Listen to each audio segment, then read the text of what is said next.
On entend beaucoup de choses sur l'évolution de la médecine à l'heure de l'intelligence artificielle. Et mon invité du jour, ça fait 10 ans qu'il s'intéresse à cette question. C'est David Darmon, qui est médecin, qui est directeur du département d'enseignement et de recherche en médecine générale de Nice, qui fait des tonnes de choses, vous allez les découvrir dans l'épisode. Et ensemble, on parle de l'évolution de la médecine à l'heure de l'intelligence artificielle. Vous allez voir, c'est une conversation où on parle évidemment de l'évolution de la médecine de manière générale. On parle de l'impact de l'intelligence artificielle. On parle de la relation médecin-patient et pourquoi les médecins manquent autant d'empathie. Comment on peut y pallier. À Nice, ils ont développé une nouvelle technique hyper intéressante qui ne fait pas appel à l'IA d'ailleurs. Enfin bref, une conversation très riche sur l'évolution de la médecine. Je vous laisse l'écouter. Allez, Vlan, c'est parti.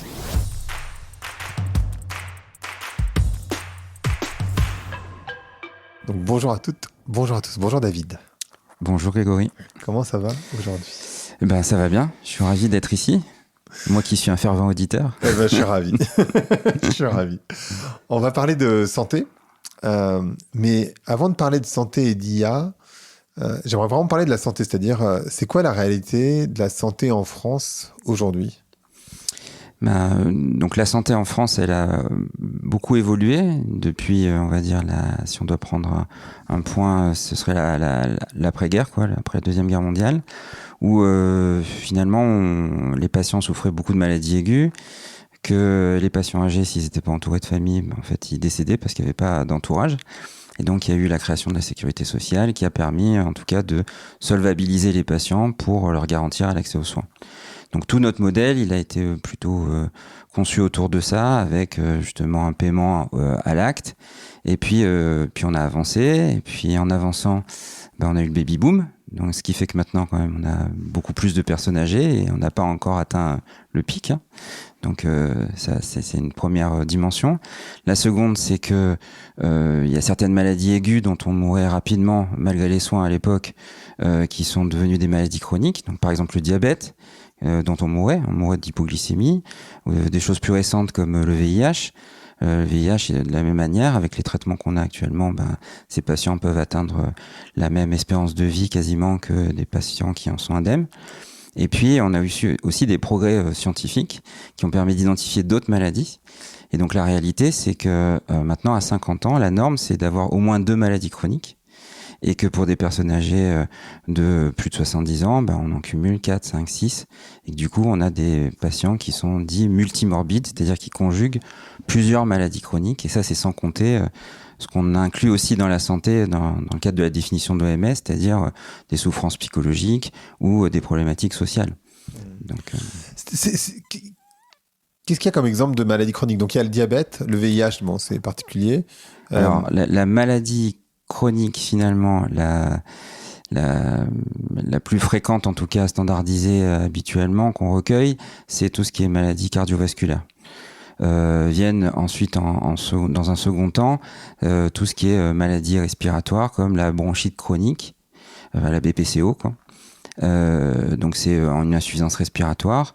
Et puis après, donc on a le diabète, on a ce qu'on appelle les dyslipidémies, les problèmes de cholestérol. Et finalement, dans les études, il y a une étude du Lancet qui est parue en 2012 qui fait un peu l'état des lieux justement sur les maladies chroniques les plus fréquentes.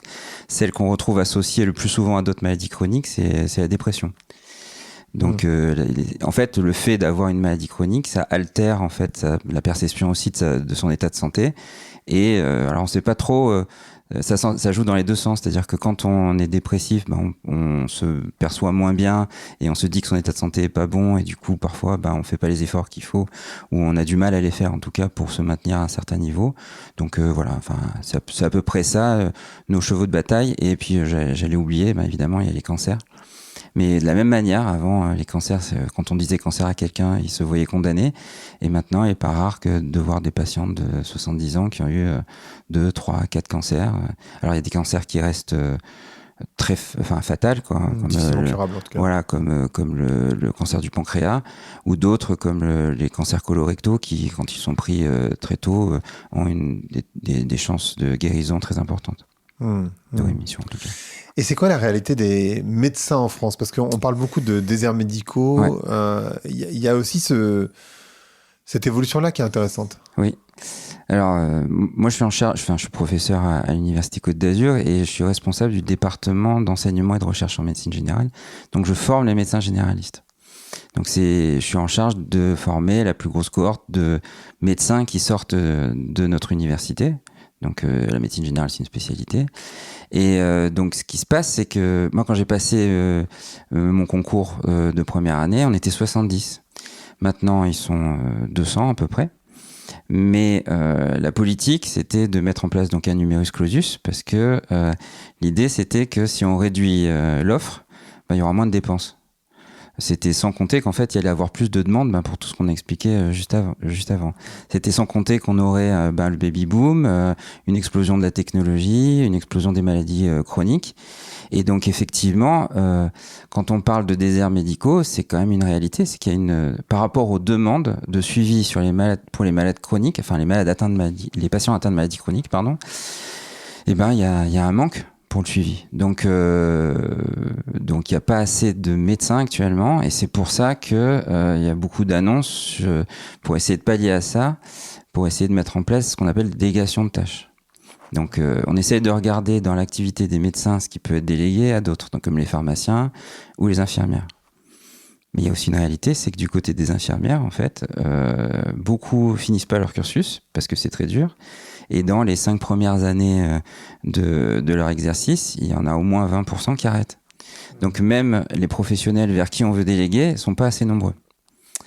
D'où aussi une certaine tentation de trouver d'autres solutions, peut-être numériques, pour que les patients arrivent à s'en sortir un peu tout seuls. Alors, aux États-Unis, il y a une énorme pression par rapport à ça, parce que c'est pas exactement le même mode de financement, mais on a des assurances privées qui vont rembourser en fait les soins, et ces assurances privées, elles ont tout intérêt à trouver des moyens pour que les patients fassent du sport et une application pour se suivre et aillent le moins souvent voir des médecins, parce que les consultations sont chères et du coup ça coûte cher aux assurances.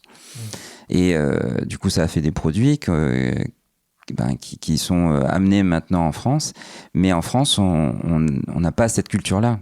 On a toujours la vision du médecin généraliste qui va se pointer à 10h du soir, avec qui on va prendre le café. Et voilà, enfin, en tout cas, moi j'ai connu ça et mes associés ont fait ça aussi. Mais les choses changent. Ouais. Est-ce que, alors, pas mal de questions. La première, c'est est-ce que le fait qu'il y ait de plus en plus de maladies chroniques, ça suppose de s'intéresser à la médecine de manière différente, c'est-à-dire de manière plus fonctionnelle? On parle de médecine fonctionnelle, c'est-à-dire en prévention, d'une certaine manière. Donc, plutôt que de guérir des maladies qui seraient plutôt sévères, enfin, en tout cas, je ne sais plus le terme que vous avez utilisé, c'est des maladies aiguës ou mortes. Voilà. Ouais. Aiguës. Et donc, comme on est sur plutôt des maladies chroniques, il vaut mieux faire Tout à fait. Vaut mieux changer sa manière d'envisager la médecine. Tout à fait. Et ça, c'est la première question. Et la seconde, c'est il y a beaucoup de fantasmes sur l'intelligence artificielle, en particulier sur les puces qui seraient mises dans le cerveau.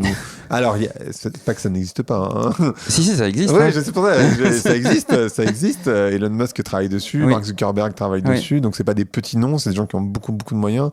Et donc, c'est des avancées qui sont très sérieuses. Donc, ça existe aussi. Mais à quoi ça peut ressembler la médecine avec de l'IA?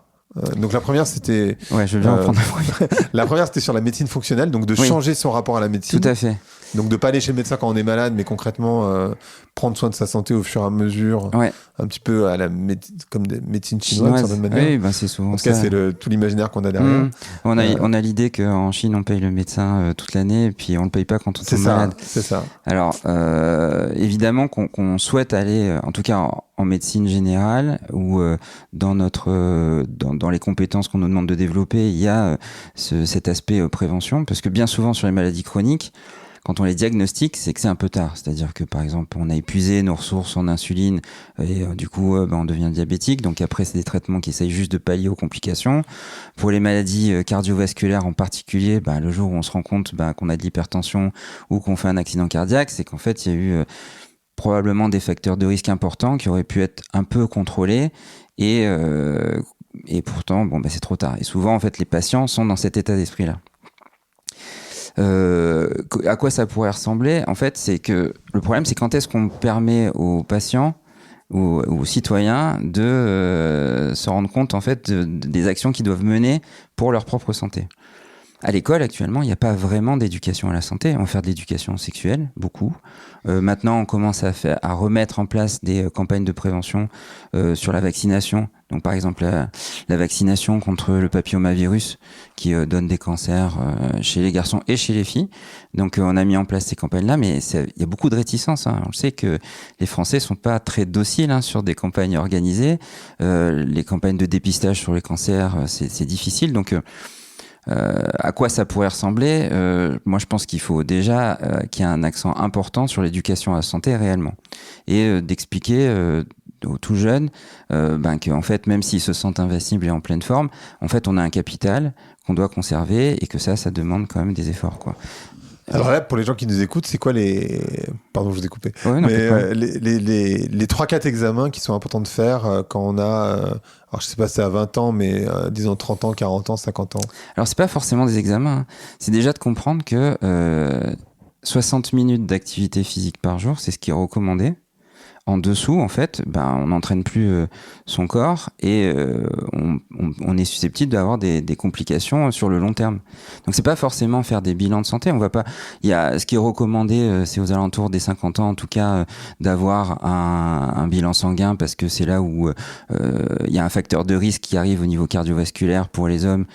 C'est le stress que d'avoir 50 ans, on est exposé, mais avant ça, si on va voir le médecin pour les certificats du sport, nous on va peser les enfants. Maintenant, il y a des campagnes de consultation régulières qui ont été mises en place avec l'assurance maladie pour inciter les parents à venir régulièrement, qu'on puisse passer les messages sur la santé bucco-dentaire, sur l'alimentation.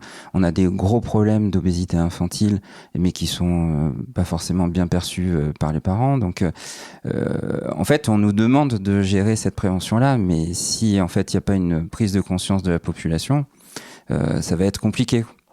Donc, on demande aux jeunes médecins, en tout cas, d'avoir cette vision-là. Donc ça c'est pour... j'ai essayé de répondre à la première question. Non, bien sûr. Et sur la deuxième, à quoi ça peut ressembler de la médecine avec l'IA? Alors en fait, c'est à plusieurs endroits. Donc déjà, c'est des choses qui sont déjà en place. Il y a les histoires de chatbot justement, où on va avoir... en fait, ce que font les gens, par exemple, quand ils ont le nez qui coule, de la fièvre, etc., ce qu'ils font, c'est qu'ils vont sur Google et puis qu'ils tapent leurs symptômes. Et puis là, ils voient tout et n'importe quoi. Donc, soit des sites référencés qui vont être plutôt fiables, soit des choses où ils vont tomber sur des forums avec des gens qui ont eu un cancer. Et puis voilà, et donc ils viennent... Peut-être que tu as un cancer. Voilà, et après ils débarquent au cabinet en panique. Et donc là, nous, on doit leur réexpliquer. Et puis on essaie de les orienter vers des sources. Et donc, la déclinaison en version IA, c'est des assistants. Donc, par exemple, en Israël, il y a une application qui s'appelle K-Ace, ou sinon Babylon, qui, je crois, a fait faillite, au Royaume-Uni, où en fait, on a un chatbot où on explique en fait les symptômes qu'on a. Et là, le chatbot va répondre, voilà, d'après les symptômes que vous décrivez, dans 90% des cas, c'est un rhume. Il faut juste prendre du paracétamol, boire beaucoup, se reposer, et puis d'ici une semaine, tout ira mieux. Donc, ce qu'on appelle des symptômes checkers. Donc ça peut être une première vision. Et puis, pareil, en fait, ces chatbots qui peuvent être configurés sur quels sont vos objectifs en termes de santé en tant que personne. Mais ça, il faut que la personne le déclare et il va avoir des conseils qui vont être donnés. Et en fait, tout ça, du coup, est délégué à une espèce d'intelligence artificielle. Bon, après, tout dépend comment les patients vont considérer cette assistance. Mais bon, voilà, ça, c'est une première version. Après, il y a d'autres étapes, ça va être par exemple quand un patient a un problème de santé avéré et qui ne sait pas où aller. Donc il va chercher de l'information et puis potentiellement l'assistant va l'orienter vers un centre de référence. Une fois que le patient arrive dans la consultation, on a des outils maintenant qui permettent de libérer du temps dans la consultation pour que le médecin n'ait pas, par exemple, à saisir tout ce qui se passe pendant l'entretien dans son dossier, mais ça va enregistrer en fait la conversation et après ça va faire une synthèse de l'entretien et ça va permettre, donc là aussi c'est un espèce d'agent conversationnel mais qui enregistre en fait la consultation et qui permet de synthétiser et du coup le médecin a peut juste faire sa consultation sans avoir à se soucier du côté administratif. Après la consultation, on peut aussi avoir la programmation d'un parcours de suivi avec ce qu'on va appeler, c'est un suivi asynchrone, c'est-à-dire tout ce qui est synchrone, c'est ce qui se passe dans les relations directes médecin-malade, répondre à un appel téléphonique ou autre. Et puis ce qui est asynchrone, c'est de la programmation. Rappelez-vous que dans 3 mois, vous avez tel test à faire. Si vous avez je vais vous donner par exemple une surveillance tensionnelle pour voir si vous avez de l'hypertension ou pas. Ça va programmer des alertes, ça va me les communiquer, et puis vous allez avoir un suivi régulier.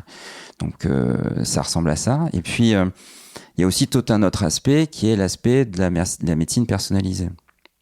Alors, ce qu'on a actuellement, c'est des recommandations qui sont axées sur des maladies. Et le problème, c'est que, comme je vous le disais, il y en a de plus en plus de patients qui sont âgés avec plein de maladies, mais le problème, c'est que des fois, les recommandations se contredisent. Donc, on a besoin actuellement, réellement, d'IA, qui soit alimentée par des documents solides, on va dire, et scientifiquement éprouvés, qui nous permettent de digérer toute cette connaissance. Il y a plus de 10 000 articles qui sortent régulièrement tous les mois. C'est impossible pour un médecin de se tenir à jour. Donc c'était l'initiative de Watson notamment. Mais bon, maintenant avec les moteurs comme ChatGPT, s'ils sont alimentés avec des documents qui sont valables, ça permet justement d'aller un peu plus loin et d'arriver à cibler pour la personne qu'on a en face de nous quelque chose de plus adapté, plus personnalisé. Et ça, c'est sans intégrer d'autres variables qui vont être ses choix, qui vont être aussi le plateau technique qui est à la disposition du médecin pour pouvoir donner le meilleur service au patient qu'il a en face de lui. Voilà, enfin dans les grandes lignes. Ouais, mais après on va rentrer dans le détail, bien sûr. Quand vous disiez 1 heure d'activité par jour, je me disais, mais qui fait 1 heure de sport par jour? Alors, c'est pas du sport, c'est de l'activité physique. Hein. Oui, mais bon. Alors, c'est marcher, juste... déjà... c'est sûr, mais après, en cumulé, en tout cas, c'est pas prendre l'ascenseur, marcher dès que c'est possible, mais ça montre aussi qu'on a des vies très sédentaires. Là, je vois dans mon université, ce qu'on est en train d'essayer de mettre en place, c'est les pauses actives. Donc, on est quand même les champions de rester assis sur une chaise toute la journée, pour des cours et autres. Et en fait, on travaille avec l'université Laval à Québec, justement, sur ce projet-là. Et l'idée, c'est qu'il y ait pas plus de 20 à 30 minutes d'affilée sans qu'on ait une pause active ou en tout cas pouvoir se lever et faire des breaks. C'est une autre manière de voir les choses, mais nous, en tout cas, en tant qu'université, on peut pas être pourvoyeur d'un mauvais état de santé. C'est illogique d'aller dire à nos étudiants qu'il faut qu'ils recommandent à la population générale d'être actifs et qu'ils le fassent pas eux-mêmes. Alors du coup, comment ça se passe dans les amphis? Toutes les 20 minutes, vous faites une pause? On essaye de le mettre en place. Là, déjà, on s'attaque aux administratifs pour essayer de mettre en place... Mais c'est une culture, hein. Là, on commence à peine, hein. C'est cette année. Donc, je vous dis pas qu'on fait ça depuis 10 ans. Ce serait mentir, mais c'est pas... Voilà. Non, mais c'est intéressant parce que je me dis, waouh... je vois bien que la majorité des gens, on reste assis 2, 3, 4 heures de suite devant son ordi. Parfois, on va aux toilettes, mais c'est même pire que ça. C'est-à-dire que dans la culture qu'on a, on va tout à fait accepter que quelqu'un sorte pour aller fumer sa cigarette. Il va dire je sors pour aller fumer sa cigarette. Ouais. Quelqu'un qui sort pour dire je vais aller marcher un quart d'heure, on va le regarder bizarrement. Oui. C'est quand même fou, quoi, quand on y pense. Alors qu'en fait, c'est plutôt des comportements qu'on devrait être amené à promouvoir, quoi. C'est vrai qu'on va même pas. Personne, je sais pas personne, mais en tout cas, peu de gens vont dire tiens, je vais faire un petit tour, je vais faire une balade, je reviens. C'est ça. Je vais faire 3-4 squats. Exactement. Non, c'est pas du tout dans notre culture. Alors bon, malheureusement, c'est ce que nous dit la science aussi, hein. Mais on va devoir changer, hein. On voit que les postures, les problèmes de dos, etc., ça vient principalement du fait que les gens marchent pas. Les bureaux debout, ça commence à arriver. Mais c'est parce que c'est conseillé par les médecins du travail, quoi. Au boulot, vous demandez un bureau debout, c'est pas toujours qu'on va vous le donner. Moi, ça m'a pris du temps à m'y mettre. Voilà. Au bureau debout. J'en ai un depuis 1 an et demi, je pense. Et j'alterne, hein, je suis pas en permanence debout, mais j'ai découvert ça il y a très longtemps à San Francisco. C'était un ami qui s'appelait Stéphane en 2012, je pense 2011-2012. Et je m'étais dit, mais N'importe quoi. C'est-à-dire, comment on peut travailler Mais debout, c'est ça n'a super. aucun sens. C'est super. Et c'était bon, il y a donc 14 ans, 12 ans. Et maintenant, oui, mais c'est vrai qu'il y a 12 ans, je comprenais pas la logique. Oui, mais ça, c'est dans la même dynamique. Alors, à chaque fois, quand on parle de Google et des espaces de bien-être, etc., justement, à l'université Laval, il y a les oasis de bien-être, mais on sait que ça concourt, en fait, à augmenter la productivité. Il y a moins d'arrêts de travail. Les gens sont en meilleur état de santé. Mais il faut qu'on change nos référentiels. C'est pas parce qu'on va marcher 10 minutes ou faire une pause que ça veut dire qu'on a quelqu'un qui travaille pas ou quelqu'un de pas assidu. Au contraire, quoi. On entretient notre capital pour pouvoir continuer à faire le mieux ce qu'on fait, quoi. On va revenir sur l'IA parce que c'est le sujet dont on va parler aujourd'hui. Est-ce que l'IA, ça permet pas aussi... Parce que moi, je vois très bien, on va faire des radios, on va faire un IRM XY, etc. Mais enfin... Les médecins vous disent, vous êtes venu avec vous. En fait, personne ne fait ça. C'est-à-dire que moi, je sais même pas où sont mes radios. J'en ai fait quand même quelques-unes dans ma vie. IRM, pareil. Et en fait, je les ai pas avec moi. Techniquement, je peux pas les amener à mon médecin parce qu'en fait, je sais même moi-même pas où elles sont, quoi. Donc, alors, ça devrait changer normalement. Il y a ce qu'on appelle Mon Espace Santé qui a été développé par l'assurance maladie. Alors, c'est le vieux serpent de mer du DMP. Qui a coûté très cher jusque-là. Et puis depuis qu'en fait c'est l'assurance maladie qui a pris la main sur le projet, ça marche quand même un peu plus. Donc il y a eu beaucoup d'efforts qui ont été faits par le ministère. Alors je tiens à préciser que je travaille pas pour le ministère actuellement parce qu'après on va croire que je fais de la pub. Mais en tout cas, il faut avouer qu'ils ont mis quand même le paquet ces derniers temps pour que justement les cabinets de radiologie ou les centres de biologie adressent en fait les résultats directement dans le DM, enfin dans Mon Espace Santé. Donc maintenant, on peut consulter au moins les comptes rendus. Pour les images, c'est pas encore optimal, mais ça va l'être. Donc on verra effectivement si vous avez fait des examens, on pourra les retrouver normalement dans cet espace-là. Et de la même manière pour les prises de sang, pareil. Ouais, toutes les données de santé. Et l'IA, ça peut aussi aider à croiser, parce qu'en fait, un médecin, il sera jamais aussi fort qu'une IA pour croiser toutes les informations aussi, d'une certaine manière. Oui, vous allez pas être objectif. Non, j'essaye d'être objectif, mais en fait, l'IA, enfin, bon, je veux pas casser non plus le rêve de l'IA, mais l'IA ne fait que reproduire en fait des raisonnements de médecins. Donc il apprend en fait sur alors je sais qu'il y a eu des postes de médecins qui ont été supprimés par exemple dans les hôpitaux au Canada notamment et qui sont remplacés par de l'IA. Bon, il y a quand même des problématiques de responsabilité, des problématiques aussi d'empathie. Alors même si il y a aussi certaines études qui ont montré que... C'est ce que j'allais dire, parce qu'il y a une étude qui est sortie il y a pas longtemps. Il y en a deux, il y en a une qui a été publiée dans le JAMA en 2023, donc qui a fait... Alors, faut quand même pondérer un peu les choses, hein. C'est-à-dire que ils ont pris des réponses de médecins qui avaient répondu sur des forums à des questions de patients et ils ont fait faire en fait les réponses, enfin ils ont demandé à de l'IA de répondre aux mêmes questions et après ils l'ont soumis à un panel et après le panel devait dire si la réponse était plus empathique que celle des médecins. On n'est quand même pas dans du soin courant, quoi, hein. Donc bon, ok, ça a été publié, donc ça a fait tout un tollé. Évidemment, ça faisait un peu buzz, hein, cette histoire-là. Surtout qu'au début, on pensait qu'on laisserait la technique à l'IA et puis l'empathie aux médecins, et puis du coup, on n'avait même plus l'empathie. Donc il y a eu une autre étude qui est sortie dans le journal de neurologie américain. Où c'était pour des patients qui étaient atteints de sclérose en plaques. Et là, pareil, est-ce que les réponses étaient plus empathiques? Là aussi, c'était plus empathique. Maintenant, c'est jamais dans le cadre du soin. Donc, les conclusions, quand même, de ces deux papiers-là, c'est les médecins peuvent s'aider de la manière dont l'IA a formulé les réponses pour communiquer à leurs patients. Moi, je le vois que comme une aide, en tout cas. Donc plus fort, ça dépend de quoi on parle. Croiser des données dans le cadre d'immenses bases de données pour trouver des facteurs, c'est très bien. C'est ce qui se passe. Nous, par exemple, je vais vous donner un exemple. On a travaillé sur la prédiction des hospitalisations. C'est-à-dire qu'on avait deux panels de patients, des patients hospitalisés, des patients non hospitalisés. Et on a essayé de déterminer quels étaient les facteurs qui pesaient le plus dans le risque d'hospitalisation. Dans les choses qu'on a retrouvées, grâce aux algorithmes d'IA, il y avait un mot qui est ressorti, c'est gauche. Et ça pesait vraiment beaucoup, quoi.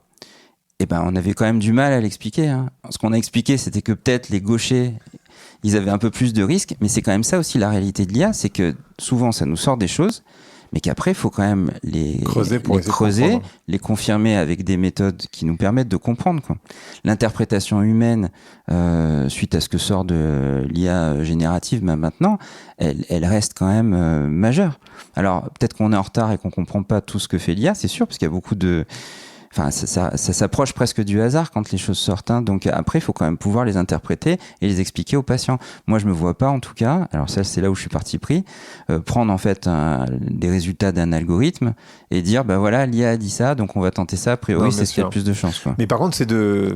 Alors, bien sûr, ce que je vais dire, c'est totalement relatif parce que ça dépend de la personne avec qui on tombe. Mais on entend beaucoup d'histoires de médecins qui ont un énorme manque d'empathie. Enfin, parce qu'en fait, ils n'ont pas été formés pour. Hein, je leur jette pas la pierre non plus, mais c'est vraiment laissé à la capacité de chacun ou de chacune, en parlant des médecins, d'avoir de l'empathie, mais il n'y a pas vraiment de formation dans la médecine générale, à avoir de médecine générale ou pas. Alors, merci pour cette question. Alors, je parlais d'une initiative qu'on a justement à l'Université Côte d'Azur, où on a fait en partie ce constat-là, et on a travaillé avec des patients qui nous ont relaté des histoires de ce type. Voilà. Il faut voir que dans la formation des médecins, donc c'est quand même assez long, puisque maintenant on est à minimum 10 ans pour la formation d'un médecin généraliste, ça peut aller jusqu'à 12 ans pour les chirurgiens, et qu'on demande aux autres spécialités en dehors de la médecine générale d'avoir une approche de plus en plus technique. Donc il y a une tentation de devenir des ingénieurs de santé finalement sur des parties qui sont très complexes. Donc la vision globale de l'accompagnement des patients, pour certaines spécialités, c'est plus eux qui la font. Et surtout, ils sont plus compétents pour pouvoir répondre à d'autres aspects, ce qui fait que ils vont parfois avoir tendance, peut-être, dans certains cas, et c'est vraiment pas le cas de tout le monde, mais évidemment, on entend toujours parler que des trains qui arrivent en retard, mais à donner en fait un résultat et puis de dire, vous retournerez vers votre médecin généraliste pour le reste, quoi. Donc c'est vrai qu'il y a une vision très technique. Alors ce qu'on a fait avec des patients dans notre université, c'est qu'on a monté un centre, ce qui s'appelle le centre d'innovation du partenariat avec les patients et le public. Ça s'appuie sur deux éléments. Le premier, c'est que dans le modèle de soins qu'on avait, on va dire au sortir de la guerre, en ayant un versant de plus en plus technique développé, c'est qu'on a été centré maladie. Après, on s'est dit qu'on allait être centré patient. Mais centré patient, ça voulait dire qu'il y avait une équipe de soins qui faisait pour le patient. Mais comme disait un sage dont je me rappelle plus le nom, ce que tu fais pour moi, sans moi, tu le fais contre moi. Et donc en fait, l'idée de faire quelque chose centré patient, ça n'incluait pas le patient réellement dans la décision. Et donc nous, on a basculé sur un autre modèle qui s'appelle le partenariat de soins avec les patients. Et donc le patient fait réellement partie de l'équipe parce qu'il y a des études, notamment c'est Angela Coulter, qui est une chercheuse au NHS, qui a montré qu'un patient qui est atteint de maladie chronique peut être amené sur une année à faire plus de 6000 heures en fait de soins pour lui-même. Donc finalement, celui qui fait le plus de soins dans le système de santé, c'est le patient pour lui-même. Si on l'intègre pas dans l'équipe, en fait, on passe à côté du membre qui a le plus d'action en fait sur le soin et le plus d'expérience. Du coup, on a ce modèle où on dit que le médecin c'est l'expert de la maladie et que le patient c'est l'expert de la vie avec la maladie. Et ce modèle-là, il a été développé à l'Université de Montréal avec un patient qui s'appelle Luigi Flora, qui est revenu en France, qui a été accueilli par notre doyen de l'époque, et on a monté avec le département de médecine générale ce centre où il est directeur patient et je suis directeur médecin. On est deux co-directeurs. Il faut voir qu'à Montréal, ça a été tellement loin cette histoire que maintenant, il y a un doyen patient en fait, que les patients ont été intégrés dans la gouvernance à chaque endroit. Donc en fait, ils sont impliqués dans l'enseignement, dans la recherche et dans les milieux de soins.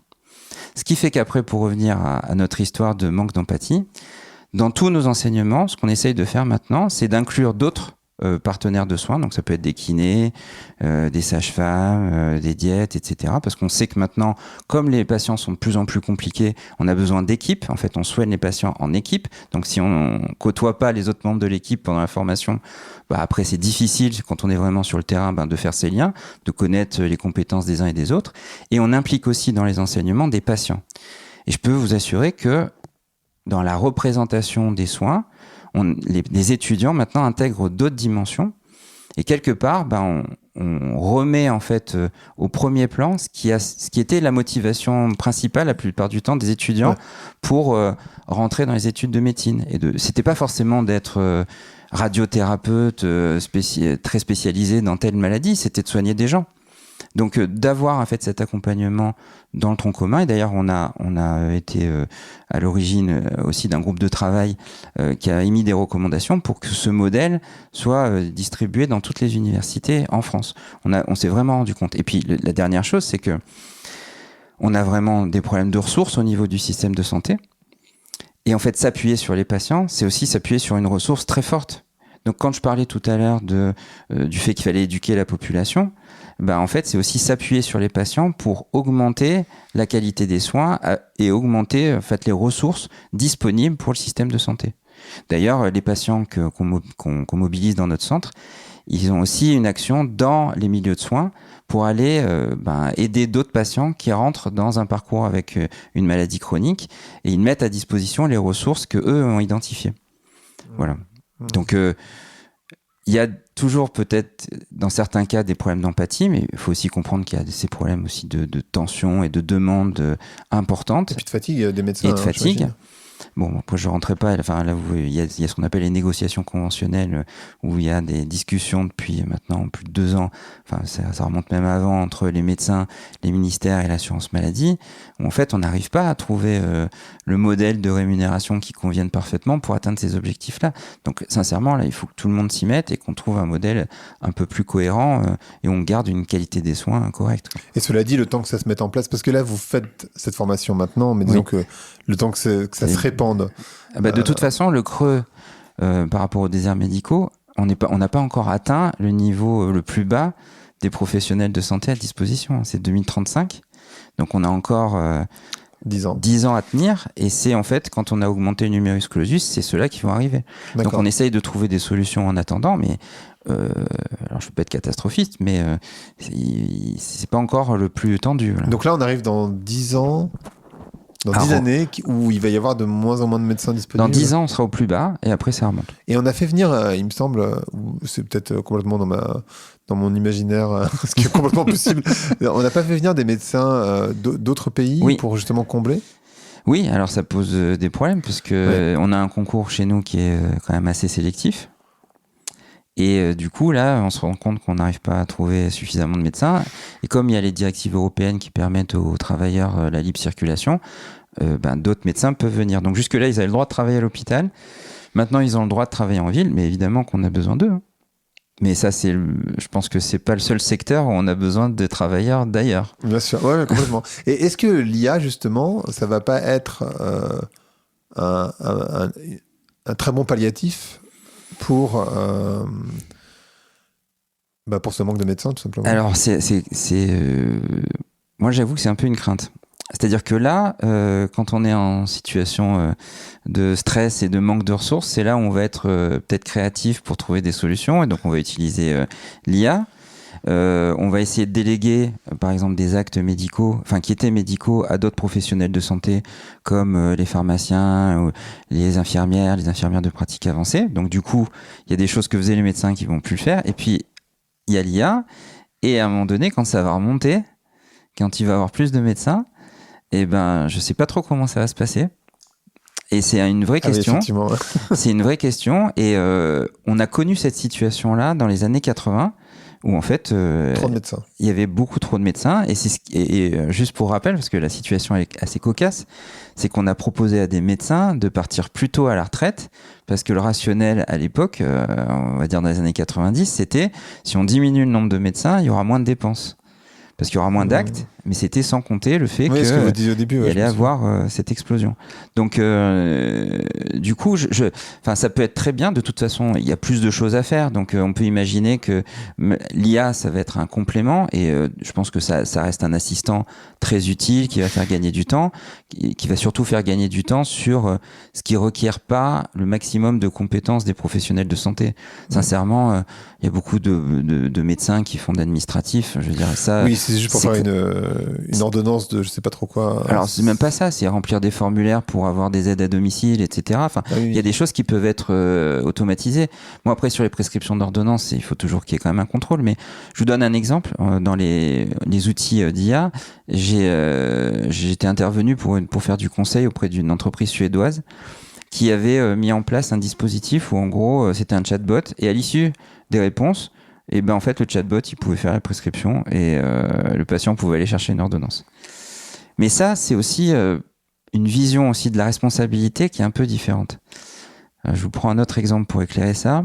Aux États-Unis, si vous voulez faire du sport, que vous allez dans une salle, on va vous demander une décharge. Vous allez dire, je n'ai pas de problème de ça, de ça, de ça. Et en gros, si vous mourrez d'un infarctus, bah, c'est pour votre pomme, c'est votre problème, parce que c'est vous qui l'avez déclaré. En France, on demande un certificat de non-contre-indication au sport. Et donc, les patients viennent et ils font faire ce certificat. Mais c'est pas parce qu'en fait, eux veulent s'enlever un risque. C'est parce qu'en fait, les assurances des salles veulent s'assurer que la personne en question va pas avoir de problème. Et si jamais elle a un problème, bah, ils se retournent contre le médecin.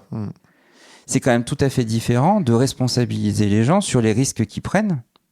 Mais c'est une vision de système qui est très différente. Parce que nous, dans notre système, avec l'assurance maladie, c'est un accès à la santé à tous, qu'on veut le plus équitable, et on essaie de garantir à tous les citoyens d'avoir un certain niveau. Donc on est dans un autre modèle, quoi.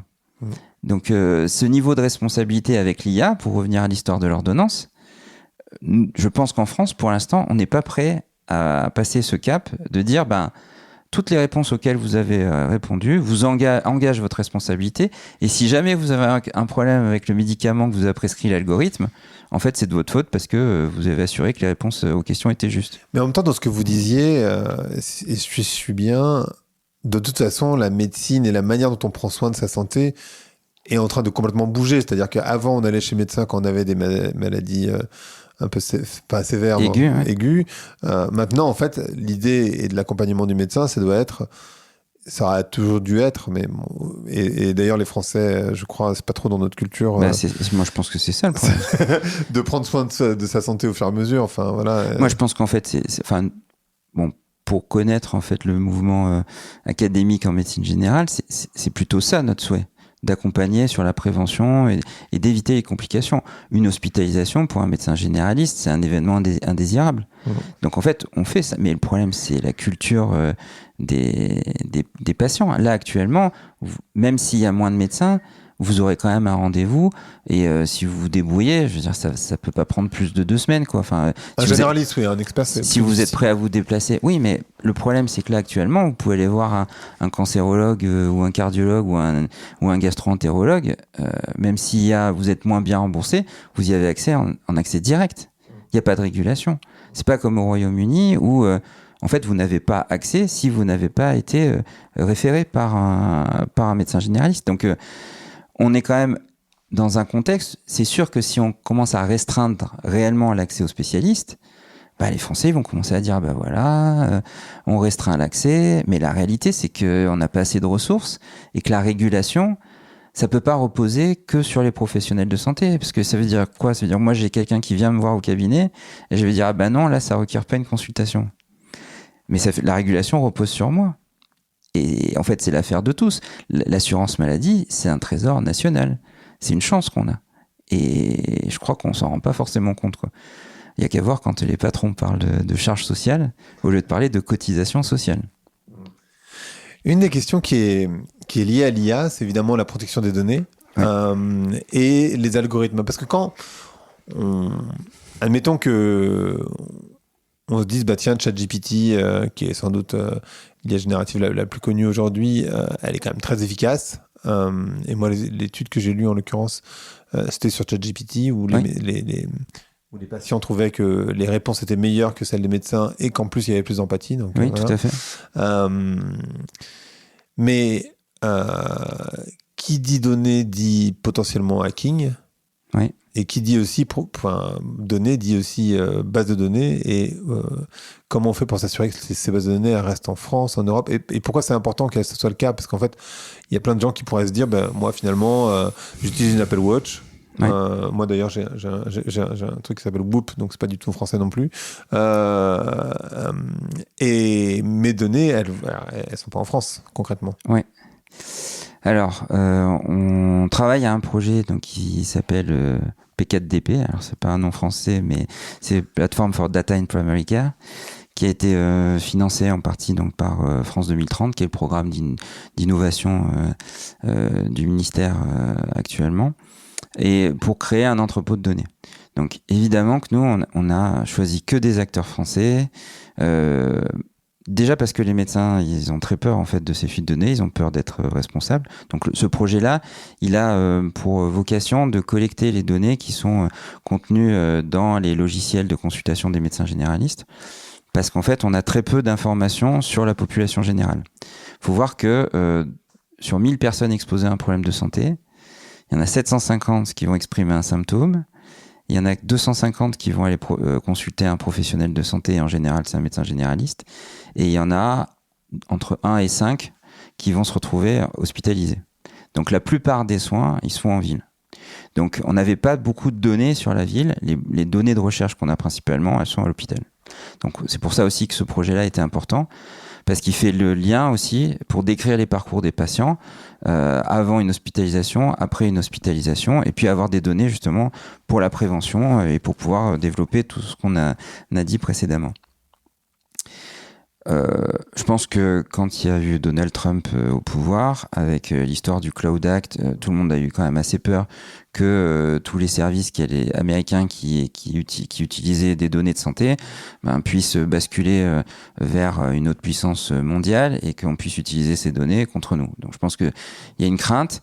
La réalité, elle est quand même un peu différente par rapport aux protections, mais malgré tout, quand on fait un projet comme le nôtre, on ne peut pas se permettre d'avoir un doute sur l'utilisation potentielle des données.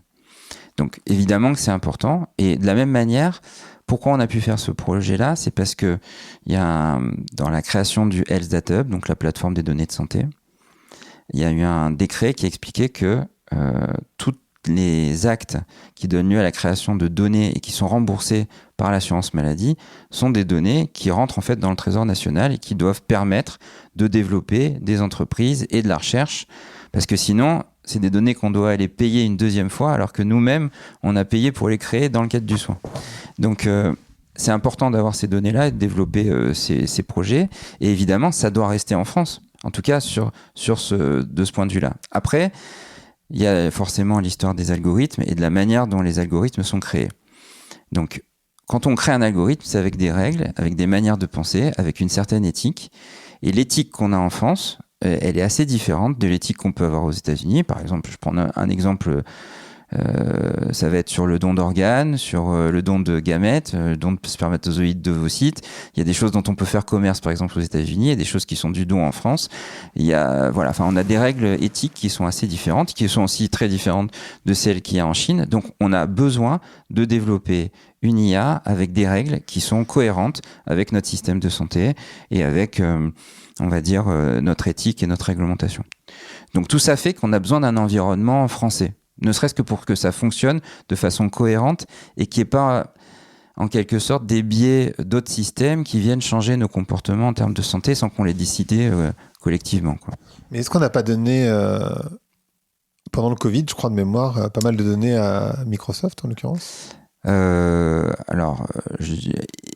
qu'il y a, c'est que le Health Data Hub utilise une plateforme Microsoft qui a fait qui a fait grand bruit.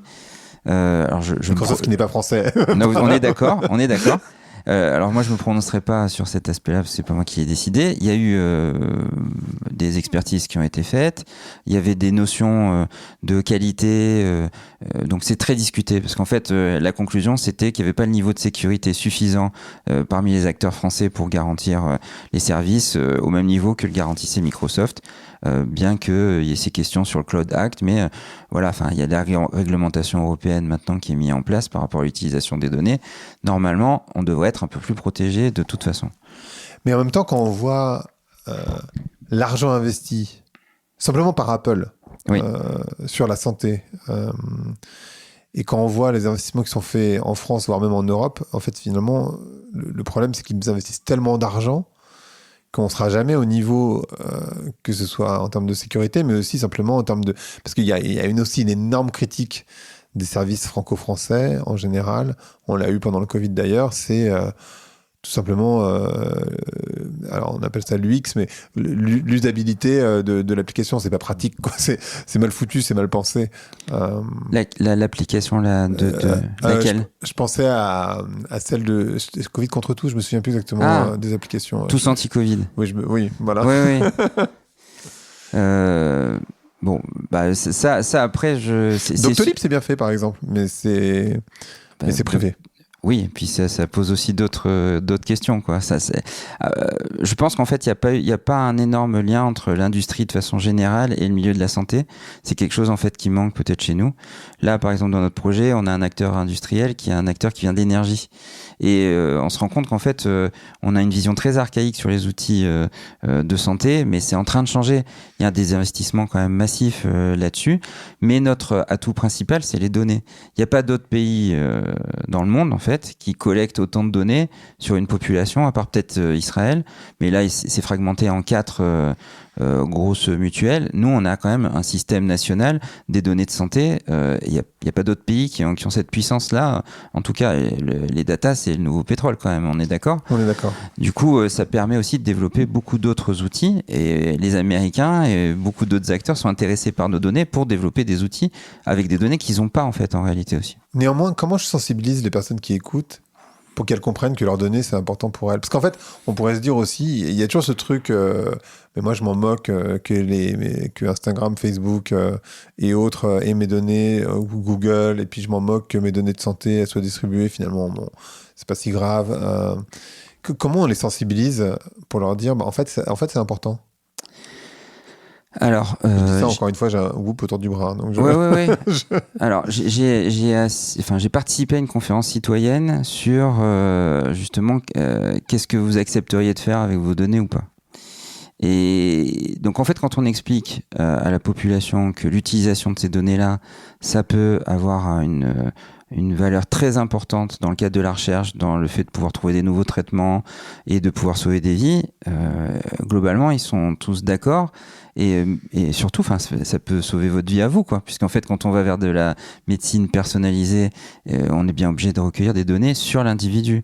Donc, il y a une balance à trouver entre la contribution au bien collectif et ce qui peut s'apparenter à de la privation de liberté et au risque de hacking, où finalement on va être ultra surveillé, où on va anticiper nos comportements, où on risque de perdre la liberté parce que vous allez avoir des alertes qui vont vous dire « Ah bah voilà, votre tension elle a monté depuis 4 jours, votre cholestérol il a monté, votre puce qui est sous votre peau elle a montré que votre glycémie a monté, je vous ai pris un rendez-vous chez le médecin après-demain. » Enfin, on peut se dire qu'on a un peu une privation de liberté, quoi. Donc, il va falloir qu'on légifère là-dessus. C'est juste qu'en fait, pour l'instant, on l'a pas encore fait. Jusqu'où est-ce qu'on veut que ces services-là aillent? Mais et c'est aussi encore une fois une question de responsabilité individuelle. C'est à chaque individu, en tout cas en France, de définir le niveau d'intervention qu'on veut sur sa liberté. Mais il y a un cadre général et après il y aura un cas individuel. Mais c'est important en fait. Si on n'a pas ces données-là, on risque de pas progresser. Il y a trop de paramètres qu'on identifie comme étant des risques maintenant, pour pouvoir avoir la certitude qu'un médecin en face de vous tout seul puisse vous donner quelque chose de fiable. C'est la réalité, ça aussi. Sans compter qu'il a des biais, lui aussi, par ailleurs. Sans compter ça. Tout à fait. Juste pour le côté un peu futuriste, parce que vous parliez des puces sous la peau, et que j'en ai parlé au tout début aussi, est-ce qu'on doit envisager que, un peu comme dans Bienvenue à Gattaca, le film à l'époque, qu'on aura des puces sous notre peau d'ici 10 ans? Est-ce que les gens vont faire ça? Pour leur santé, je veux dire. Comment je pense, alors, là, par exemple, on peut voir des choses intermédiaires qui existent déjà. Je reprends l'exemple des patients diabétiques. Pour les patients diabétiques de type 1, ils doivent normalement se prendre des glycémies régulièrement avant, après le repas, pour adapter leur dose d'insuline pour qu'ils n'aient pas un taux de sucre trop important ou éviter des hypoglycémies. Donc maintenant, il existe des patchs en fait qu'on colle sur la peau et du coup ils ont une appli et puis et pour la plupart d'entre eux ça a été une liberté incroyable, quoi.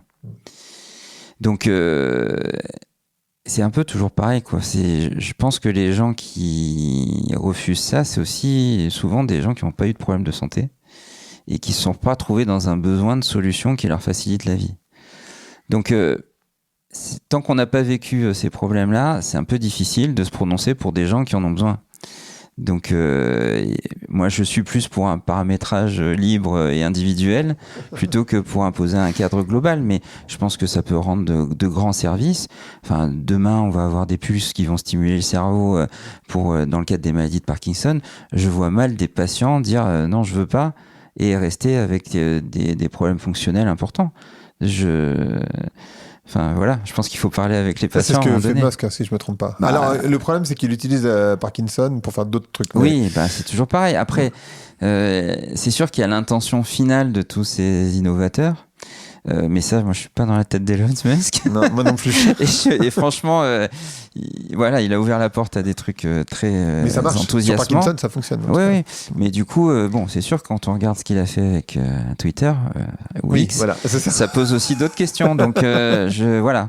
Après, est-ce que... Enfin, il faut des gens qui innovent et il faut des gens qui légifèrent. Hein. Oui, bien sûr. Donc, on peut envisager... Mais en fait, j'y pensais parce que vous parliez des diabétiques, mais c'est des gens qui sont déjà malades. Ou Parkinson, c'est des gens qui sont déjà malades. Mais moi, comme je me disais, par rapport à la conversation qu'on a eue... Sur la prévention. En fait, on va être de plus en plus dans une sorte de médecine préventive où on va prendre soin de sa santé avant même de tomber malade, finalement. En tout cas, moi, c'est comme ça que je l'envisage. Après, faut pas non plus minimiser le risque anxiogène. C'est-à-dire que, on voit tout ce qui est quantify self. Alors, il y a des modèles chez les marathoniens là, qui se mesurent tout le temps, ce qu'ils mangent, ce qu'ils courent, etc. Chez des patients qui ont une petite tendance à s'inquiéter sur leur santé, vous leur mettez une puce comme ça, je suis pas sûr qu'on va avoir que des effets positifs. Donc moi, j'aurais plutôt tendance à promouvoir les comportements de vie et les environnements qui favorisent un bon état de santé au travail, etc. Je serais plus pour des mesures d'éducation globale plutôt que de mettre des puces qui donnent des alertes tout le temps, quoi. Et puis surtout, ça veut dire qu'on délègue tout. On délègue finalement son état de santé à quelque chose qui va monitorer et qui va vous dire il faut faire 10 pompes dès que c'est... Cela dit, après avoir mangé du sucre, c'est pas idiot. Non, je suis d'accord, mais il vaut mieux avoir une habitude de vie régulière plutôt que de réagir sur des alertes. A priori, c'est quand même plus favorable, quoi. Oui, mais comme c'est pas dans les habitudes des gens, en même temps... Ouais, franchement, c'est un avis qui repose pas forcément. Non, mais c'est un débat, mais c'est compliqué parce qu'effectivement, quand vous voyez que, j'en sais rien, je sais pas ce que pourraient donner ces données, parce que aujourd'hui, si vous avez moi j'ai pas d'Apple Watch, mais si vous avez une Apple Watch, ça va vous donner votre rythme cardiaque, votre rythme. Moi j'en ai une. Hein. Ouais, je vois bien. J'en ai une. En parlant des données américaines, des données aux États-Unis. Voilà, oui. Mais et en même temps, il y a rien. Je déteste rentrer dans les histoires de chasse, mais je vais le faire, je crois. En fait, je pense que l'expérience, ça change quand même le comportement et les avis, qu'on le veuille ou non, quoi. Il y a quand même pas mal de gens qui détectent en fait des troubles du rythme cardiaque avec les Apple Watch. Ça fait une alerte. Je veux dire, et c'est des gens qui seraient jamais venus. Alors, de là à conseiller une Apple Watch pour quelqu'un qui a un problème cardiaque, je pense que c'est un peu trop tard. Mais chez des gens qui ont une appétence pour déjà se monitorer de façon générale parce qu'ils font attention à leur santé et que c'est une aide, là encore, pour voir s'ils font suffisamment de sport par rapport aux objectifs qui se sont donnés. En fait, c'est ça aussi, c'est quels objectifs vous donnez et est-ce que ces outils-là, ils vous aident à atteindre vos objectifs. Mais le tout début, c'est quels objectifs vous vous donnez, indépendamment des outils ou des conseils qu'on peut... Enfin, pas les conseils, puisqu'on va vous orienter là-dessus, mais en tout cas, ça commence là, quoi. Ouais, et si je me trompe pas, d'ailleurs, Apple, ils veulent... alors je sais pas comment d'ailleurs, mais ils veulent choper la glycémie dans l'Apple Watch. Ouais. Alors je n'ai pas bien compris comment ça marchait parce que il faut forcément que ça soit sous-cutané. Donc j'ai vu ça. En fait, c'est les histoires de spectrométrie. Bon, je rentrerai pas dans ce détail-là parce que je le maîtrise pas. Mais oui, a priori, ce serait possible, quoi, en tout cas.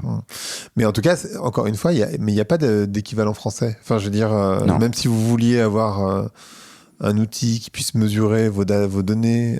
Enfin, je pense qu'on n'a pas d'intégrateur français, mais sur les technologies isolées et sur les calculs ou sur le fondamental, oui, bien sûr. En France, on est plutôt bon, quoi.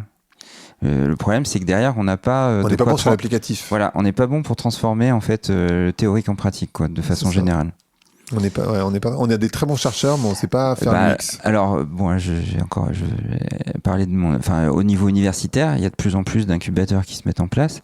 Là, par exemple, notre université fait partie d'une alliance qui s'appelle Ulyseus, qui allie 8 autres universités. Chaque université doit développer un hub d'innovation. Et dans ce hub d'innovation, il doit avoir un incubateur pour des startups, la création d'un entrepôt de données et des living labs et des learning labs. On se rend bien compte qu'en fait, on a besoin de la transformation du savoir académique en applicatif. Et d'ailleurs, dans ce centre-là, on implique les patients de notre centre, justement, qui nous font remonter des problématiques du quotidien, qui rencontrent des équipes de recherche et qui vont travailler ensemble à l'élaboration d'un prototype qu'on va tester en milieu simulé et en vie réelle, sur lequel derrière on va produire en fait de la connaissance et des évaluations qui vont servir à une potentielle start-up pour aller chercher des financements et se développer, voire aller jusqu'à l'industrialisation. Mais c'est assez récent. C'est sûr qu'on n'est pas Stanford ou Harvard là-dessus. Pour l'instant, on est un peu... Et c'est l'ambition en tout cas de ces universités européennes, justement. Est-ce qu'on va être mieux soigné demain avec l'IA ? Est-ce qu'on peut envisager ça ? Ou est-ce que ça sera juste une médecine différente ? En même temps, on a déjà, parce que ce que vous dites depuis le début, on a des maladies qui sont différentes. En tout cas, la manière dont on est malade aujourd'hui est différente de la manière dont on est malade il y a 50 ans. Mais est-ce qu'on va être mieux soigné sous IA ? Non, c'est marrant parce que ça me fait sourire parce que mieux soigner, donc c'est le soin. Donc, souvent vous en parlez, je crois, dans ce podcast du care. Surtout sur l'autre. Mais... voilà. Et du coup, dire mieux soigner, est-ce qu'on parle d'avoir des meilleurs indicateurs biologiques ou est-ce qu'on parle d'être mieux entouré et d'avoir plus de liens ?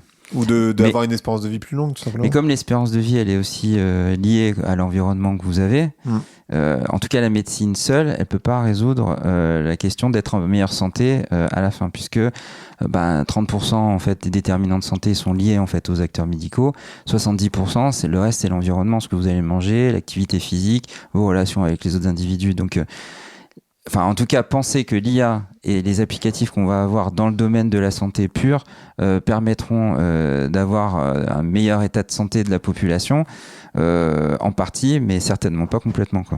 C'est 70% l'environnement, c'est ce que vous dites. Globalement. C'est Alors, énorme. quand je dis environnement, c'est psychologique, social, environnemental et tout ce qui est réseau personnel, quoi, on va dire. Donc les bases de la santé, c'est quand même de bien manger, de faire du sport, de bouger. Mais faire du sport, c'est quand même pas mal. Aussi, c'est vrai. Après, c'est l'entraînement, c'est autre chose, quoi. Oui, bien sûr. Mais il y a un certain moment où en fait, c'est même plus une histoire d'envie, c'est que c'est nécessaire, sinon on décline. Oui. À partir pour un homme, je pense que même pour une femme, on perd des muscles à partir de 40 ans, non ? Ouais, même en fait, vous êtes au top physiquement à 20 ans, et puis après. Oui, voilà, c'est ça. Voilà. Après, c'est du déclin. Alors bon, c'est un peu dur de dire comme ça, parce qu'en fait, on est plutôt sur un plateau, et après, voilà. Mais il y a un peu de déclin quand même. Voilà. Vous êtes en train de décliner, vous qui nous écoutez. Non, alors heureusement que je dis pas ça à tous mes patients, qui se sentent en bonne santé d'ailleurs. Mais bon. Ça va, vous ? Je suis en déclin. Voilà. Mais c'est la réalité. Mais ça veut dire qu'il faut faire de la masse musculaire. Il faut.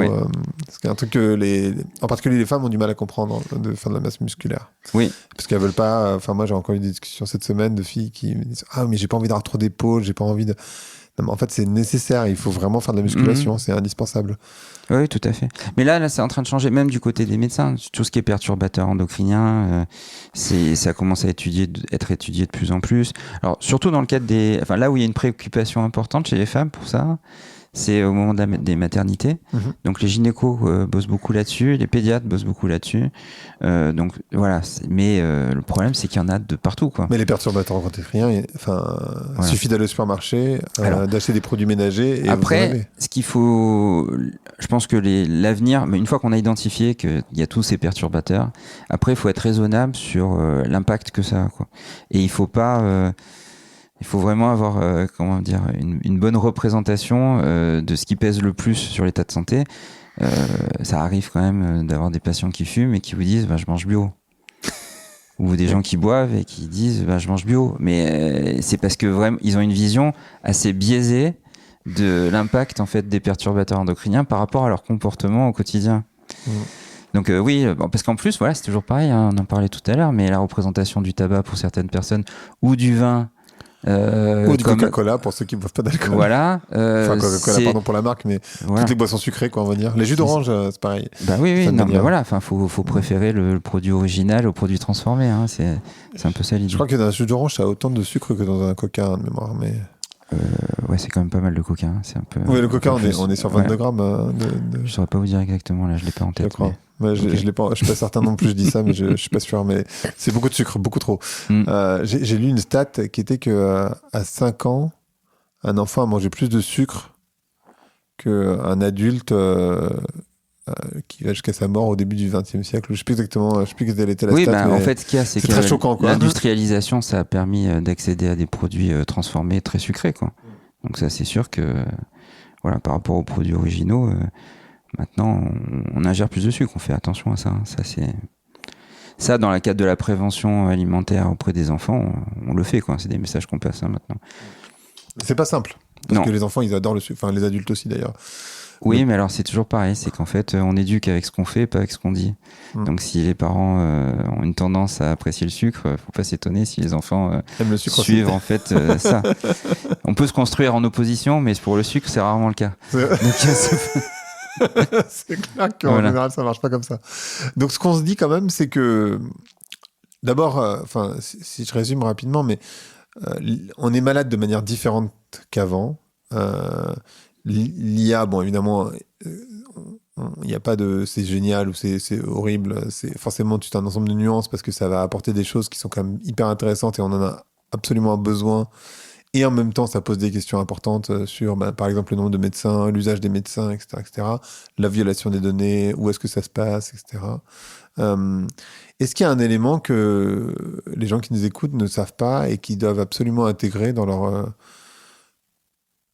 compréhension de la problématique ? Alors, c'est un peu difficile comme question. Parce que c'est difficile parce quand que on est vraiment dedans... large.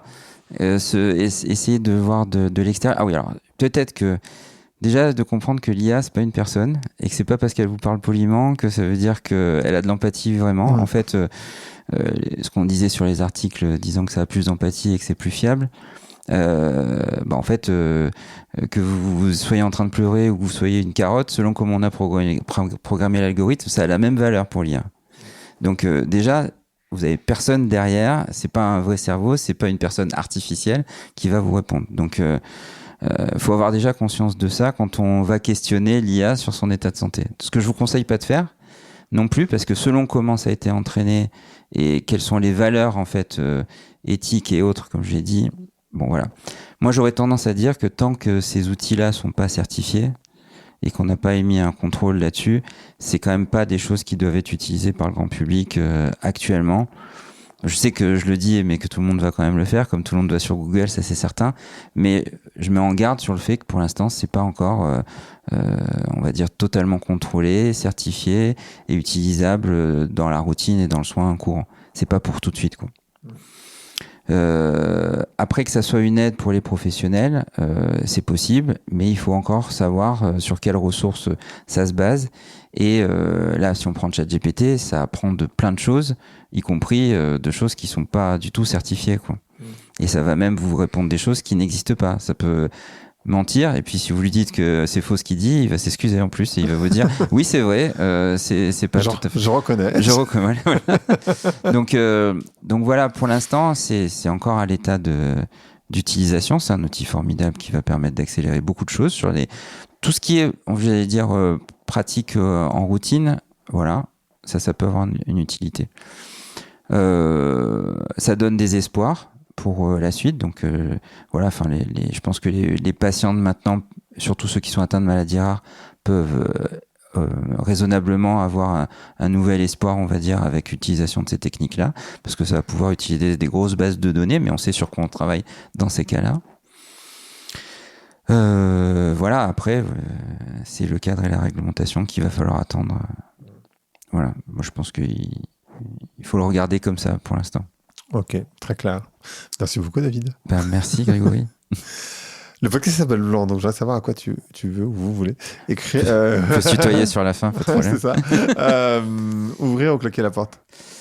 Actuellement, moi, il y a quand même quelque chose qui me tient à cœur, justement, c'est l'implication des patients.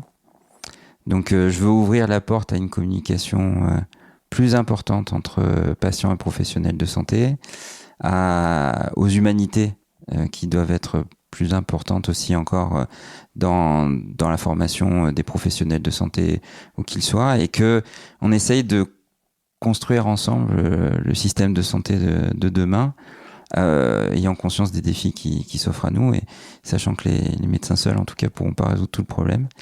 Et j'ouvre la porte tout en essayant un peu de claquer la porte au manque de formation à la santé au niveau de l'école, quoi. Je pense qu'il faut une vraie éducation à la santé. Il faut l'éducation à l'IA. Là, on en parle dans le spectre de la santé, mais en réalité, c'est quelque chose qui doit être enseigné aux enfants pour savoir en fait ce que c'est vraiment, pour pas qu'il y ait de dérive, quoi, en tout cas. Complètement. Parfait. Voilà. Merci beaucoup, David. Merci, Grégory. Merci d'avoir écouté Vlan. Si vous avez aimé l'émission, n'hésitez pas à mettre des étoiles sur vos plateformes de podcast préférées. Vous pouvez aussi partager l'épisode sur vos réseaux sociaux, Instagram Stories, Facebook, LinkedIn, où vous voulez. Je suis Grégory Pouy. Vous pouvez me retrouver sur l'intégralité des plateformes sous le nom Greg from Paris. Si vous avez des idées pour des invités, si vous avez des commentaires, n'hésitez surtout pas à m'envoyer un message. Allez, merci et à bientôt.